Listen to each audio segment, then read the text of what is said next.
This video is of the cataract surgery of a patient who presented with visually significant cataracts, but also had a history of a brain tumor, leaving her with some optic atrophy in her right eye. She also was being treated for glaucoma with Lumigen eye drops.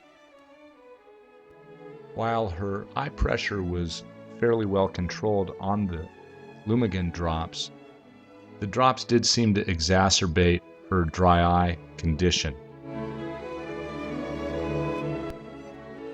She had moderate myopic astigmatism and was also looking for a way to free herself from her glasses or at least minimize her spectacle dependency.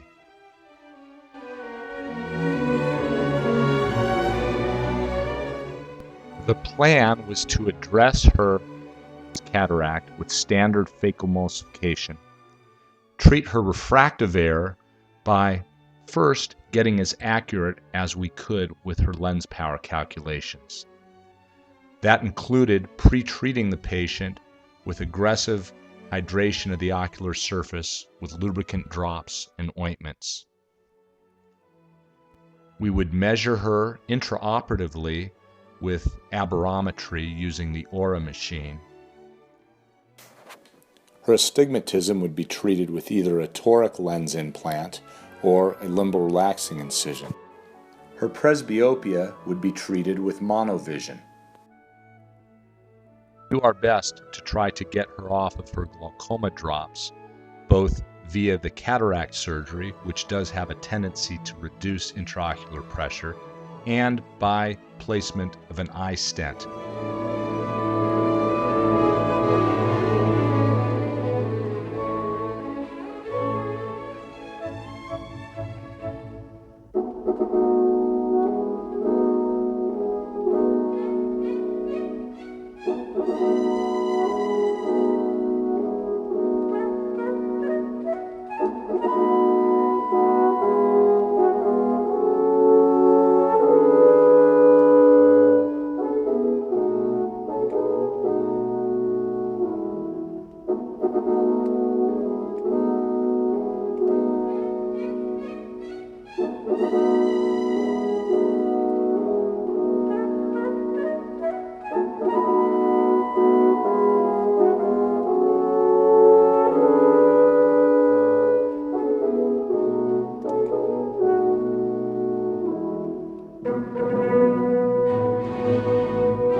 In preparation for the use of intraoperative aberrometry, in our case we use the Aura, inflate the eye to physiologic IOP using a cohesive viscoelastic. Care is taken not to adversely impact the surface of the cornea, so we keep it well lubricated prior to measuring the IOP level.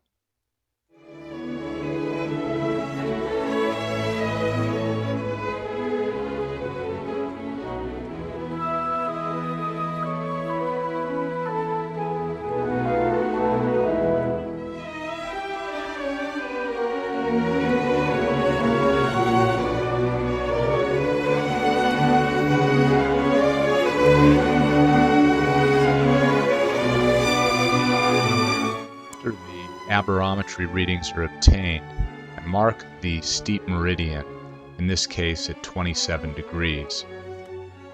We are doing a small limbal relaxing incision of 3.5 millimeters in this case.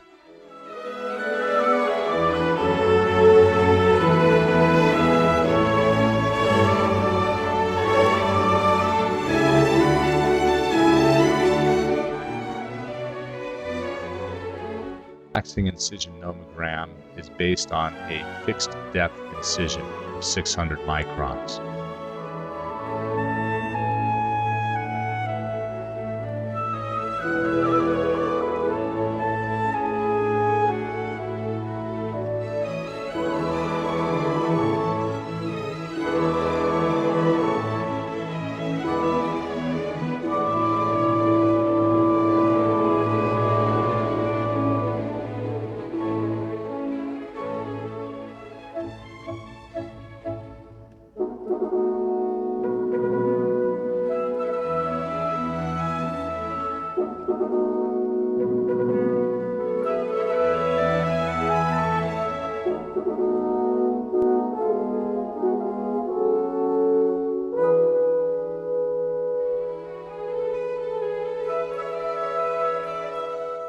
IOL insertion, additional cohesive viscoelastic is placed into the nasal anterior chamber angle. In addition, we put the viscoelastic on the surface of the eye in order to protect the cornea and allow for better visualization for use of the gonioprism on iStent implantation. The head has been rotated 30 degrees away from the surgeon, and the microscope is tilted the same amount but towards the surgeon. All this is to allow better visualization of the nasal anterior chamber angle.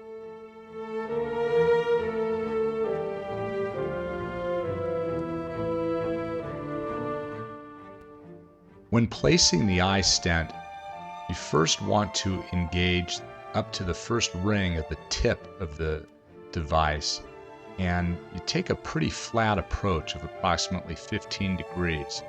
Once that initial portion of the iStent has been inserted into the trabecular meshwork, you can drop the heel towards the wall of the eye, making sure not to go too deep through the trabecular meshwork because it can be penetrated, in which case you will have the iStent engaged in the scleral wall.